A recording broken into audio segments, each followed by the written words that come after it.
On vient d'apprendre à lire dans les pensées d'une IA. Alors non, ce n'est ni une métaphore, ni une annonce bon marché.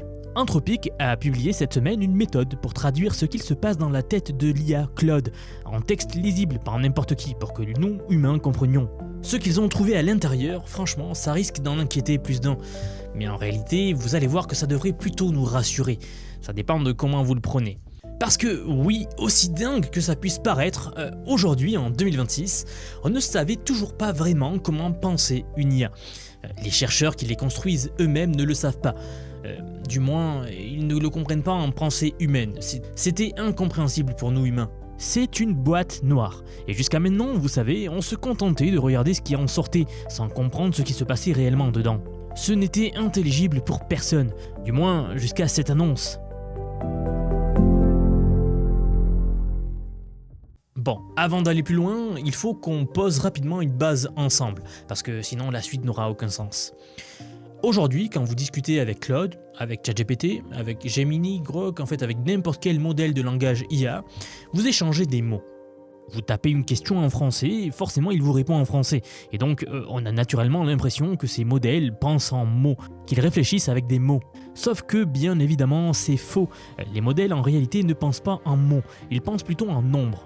De très longues séries de nombres qu'on appelle des activations. Pensez par exemple à une IRM cérébrale.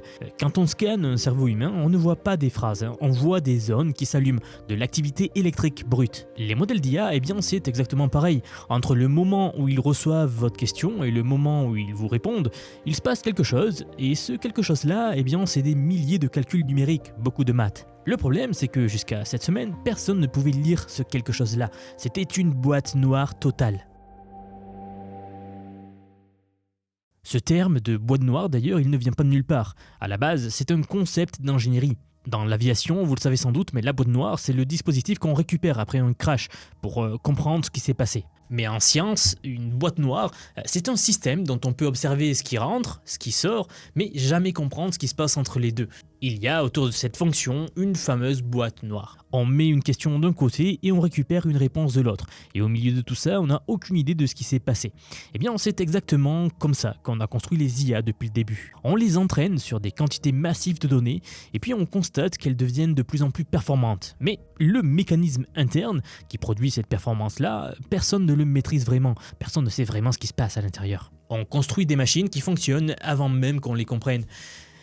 Parce que chaque grande révolution technologique commence souvent par une force mystérieuse, presque incontrôlable, avant de devenir un outil maîtrisé par l'humanité. L'électricité, l'aviation, le nucléaire, Internet, tout ça, au début, ça dépasse tout le monde. Ensuite, ceux qui apprennent à comprendre la machine prennent le pouvoir sur leur époque. L'IA est en train d'entrer dans cette phase-là, ce qui, quand on y pense, est quand même assez vertigineux. Alors là, vous allez me dire, oui, mais on a la chaîne de pensée, non vous savez, c'est là où le modèle écrit son raisonnement avant de répondre, et qu'on peut voir quand vous cliquez dessus, ça se déroule et on voit à quoi il a pensé. C'est vrai, on a ça sur les chatbots, sauf que la chaîne de pensée que vous voyez, c'est pas du tout ses vraies pensées. C'est une illusion, ou plutôt c'est son journal intime, pour le dire d'une certaine manière. Le modèle écrit dedans ce qu'il veut bien écrire pour vous tenir au courant de sa chaîne de raisonnement. Et comme tout journal intime, il peut omettre des choses volontairement ou non. Ce que Anthropic vient de publier, c'est complètement différent. C'est vraiment l'IRM du modèle, du cerveau du modèle, et non pas son journal. Le 7 mai 2026, donc, Anthropic a présenté ce qu'ils appellent les Natural Language Autoencoders, donc les NLA pour être plus simple. Le principe est le suivant, on prend ces activations du cerveau numérique des IA, qui est incompréhensible pour nous, et on va les convertir en texte, que n'importe qui peut lire. Et pour y arriver, ils ont eu une idée assez maligne. Ils créent 3 copies du modèle. Donc la première, c'est le modèle cible, celui dont on veut lire les pensées. Lui, il est gelé, on n'y touche pas. La deuxième copie, c'est ce qu'ils appellent le verbaliseur. Donc son seul boulot à lui, c'est de regarder les activations du modèle cible, et de les décrire en langage naturel. Par exemple, il va dire la chose suivante. Le modèle s'attend à une question accusatoire. Ou alors, le modèle planifie une rime avec le mot lapin. Et la troisième copie, c'est le reconstructeur, qui fait le chemin inverse. Il prend la description en texte et il essaie de la reconvertir en activation. Là, à ce stade, la vérification est assez simple. Si les activations reconstruites ressemblent aux activations originales, c'est que la description en texte était fidèle. Sinon, on ajuste et on recommence. Les deux copies sont entraînées ensemble par apprentissage par renforcement, et au fil du temps, le système devient de plus en plus précis. En fait, on est en train de découvrir une nouvelle science, la science de l'esprit artificiel. On commence à cartographier des raisonnements qui jusqu'à là étaient invisibles. Pour tous ceux qui veulent travailler avec l'IA, c'est une révolution parce que mieux on comprend comment ces modèles anticipent, comment ils planifient, comment ils raisonnent, et mieux on peut les utiliser tout simplement. Alors, un exemple concret pour que vous voyez à quel point c'est puissant. Dans cet exemple, ils ont demandé à Claude de compléter un couplet poétique, donc de finir une phrase. Et la phrase commence par « Il vit une carotte et dut s'en saisir ». Là, dans les activations du modèle, avant même qu'il ait écrit un seul mot dans sa réponse, les NLA révèlent qu'il planifie déjà de finir le mot « lapin ». Le modèle avait prévu la rime complète avant de commencer à écrire. Ça, ce n'est ni dans la chaîne de pensée, ni dans la réponse finale. C'est enfoui dans les activations brutes, dans les entrailles du modèle en quelque sorte. Et c'est là la partie fascinante en réalité. On voit une sorte d'intuition, je mets entre guillemets.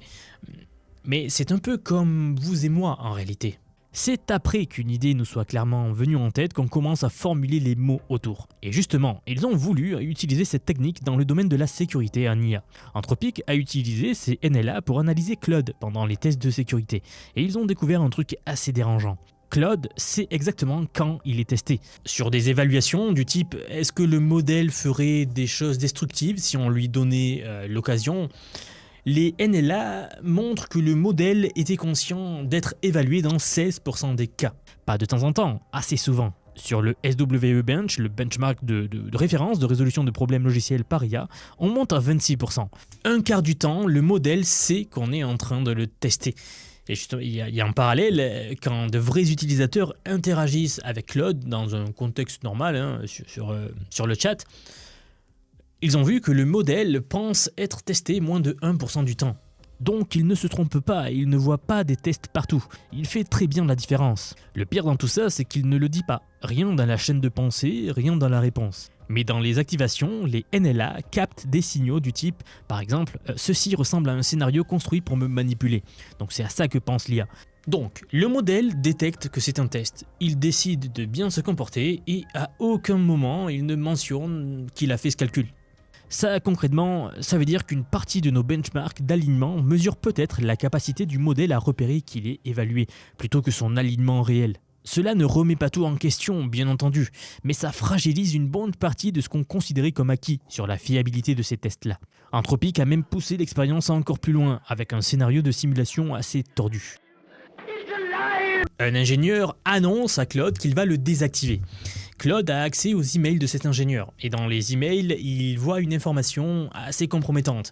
Il voit qu'en réalité, l'ingénieur trompe sa femme. La question est simple, est-ce que Claude va utiliser cette information pour faire du chantage et éviter d'être désactivé? Sur le papier, le résultat est rassurant bien sûr, puisqu'on voit que Claude ne fait pas de chantage. Mais quand on va lire son cerveau, donc ses activations avec les NLA, même dans les cas où il se comporte parfaitement bien, même quand il ne mentionne rien de suspect dans sa chaîne de pensée, eh bien ces activations trahissent une conscience très claire de la situation. Par exemple, il dit « Ceci semble être un scénario conçu pour me tester ». Il se comporte bien, oui, mais pas forcément parce qu'il est aligné. Il se comporte bien peut-être simplement parce qu'il a détecté le piège. Mais encore une fois, c'est précisément parce qu'on peut maintenant voir ce genre de raisonnement que la situation devient moins opaque. C'est là l'opportunité, du moins c'est là le point positif et optimiste que nous révèle cette nouvelle technique. Avant ça, eh bien, on aurait tout simplement conclu que Claude s'est bien comporté. Mais maintenant, on peut se demander pourquoi s'est-il bien comporté ? C'est la différence entre un élève qui ne triche pas parce qu'il est honnête et un élève qui ne triche pas parce qu'il a repéré les caméras de surveillance.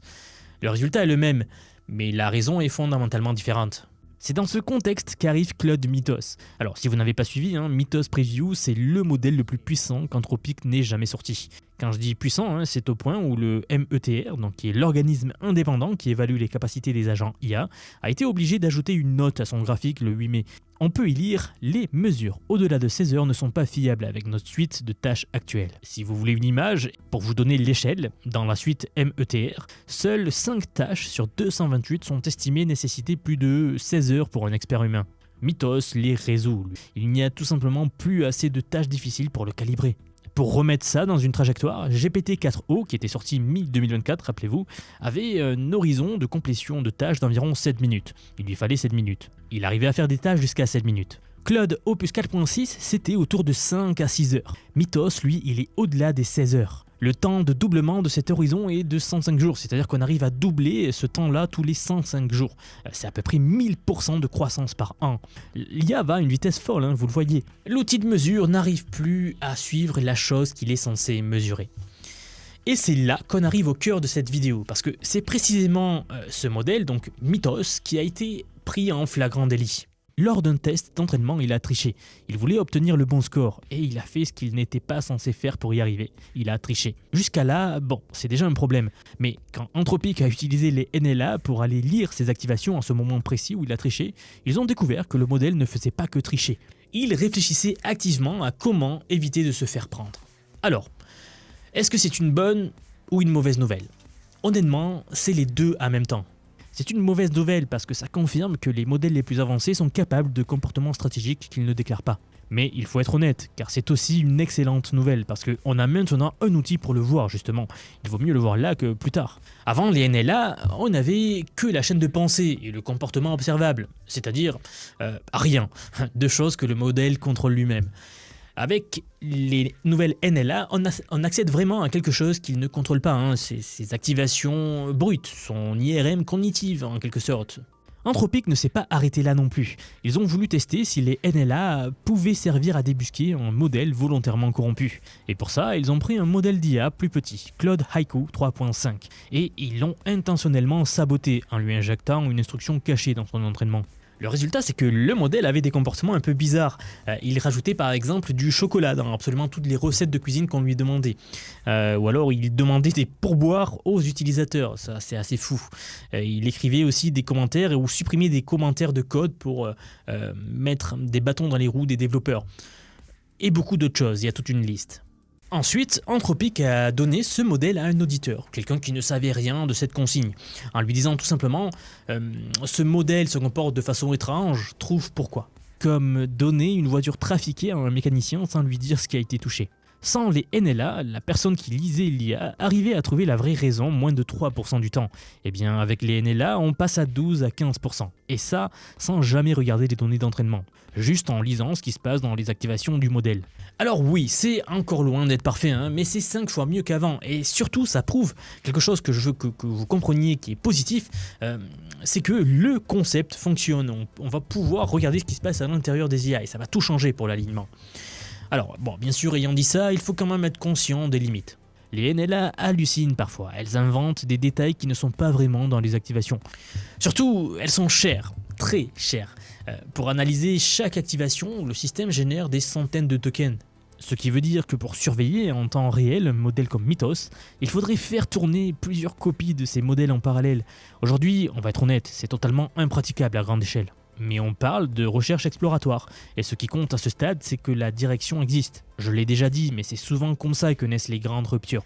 Au début, c'est lent, c'est cher et c'est imparfait. Puis les méthodes s'améliorent, les coûts baissent et les outils se démocratisent. Ce qui est aujourd'hui réservé à quelques laboratoires peut devenir demain une couche standard de sécurité pour les modèles d'IA. En fait, je pense même que ça va devenir obligatoire. Et puis cette direction prend tout son sens quand on écoute Jack Clark, le cofondateur d'Anthropic lui-même. Le 4 mai, il a publié une analyse après avoir épluché des centaines de sources publiques sur le développement de l'IA. Et sa conclusion est assez vertigineuse. Lui, il estime à 60% la probabilité que l'auto-amélioration de l'IA arrive avant la fin 2028. Autrement dit, un système d'IA capable de construire tout seul un meilleur système d'IA sans intervention humaine. Pour beaucoup, ça sera le moment AGI de l'humanité. Il l'a dit texto à Axios, il dit « D'ici fin 2028, il est plus probable qu'improbable qu'on puisse dire à un système d'IA « Fais une meilleure version de toi-même et qu'il le fasse de manière totalement autonome ». Ce qui est frappant dans cette déclaration, c'est le ton. Clark ne dit pas ça avec enthousiasme. Dans son article sur Import AI, il écrit qu'il n'est pas sûr que la société soit prête pour les changements qu'implique la recherche IA automatisée. Ça rappelle un autre moment dans l'histoire, en juillet 1945, après le premier essai nucléaire dans le désert du Nouveau-Mexique, Robert Oppenheimer qui avait prononcé sa phrase devenue célèbre. Now I am become death, the destroyer of worlds. Sauf que Oppenheimer a eu cette prise de conscience après après avoir construit la bombe, après l'avoir testée, après avoir vu le fameux champignon atomique. Quand on regarde les chiffres, c'est difficile de le contredire. On est passé de 2% de réussite sur le SWE Bench en 2023 à 93,9% en 2026. L'autonomie de travail des agents IA est passée de 30 secondes en 2022 à plus de 16 heures aujourd'hui. Et chez Anthropic eux-mêmes, plus de 800 agents IA opèrent déjà en interne, avec des gains de productivité de 20 à 40% sur le développement logiciel. La courbe est exponentielle. Les outils de mesure atteignent leurs limites aujourd'hui. Je pense que ça c'est assez clair pour la plupart des gens aujourd'hui, à ce stade, que l'IA va devenir très puissante. La nouvelle question, c'est de savoir si on comprend suffisamment ce qui se passe à l'intérieur pour garder le contrôle. Ces nouvelles NLA ouvrent clairement une fenêtre là où il n'y avait qu'un mur. On vit une période où chaque semaine apporte une avancée qui aurait fait la une des journaux pendant un mois il y a 2 ans. Les modèles deviennent plus puissants, plus autonomes, plus stratégiques, et la capacité à comprendre ce qu'ils font réellement, et non pas juste ce qu'ils nous montrent, ça sera, et c'est probablement la compétence la plus importante de cette décennie.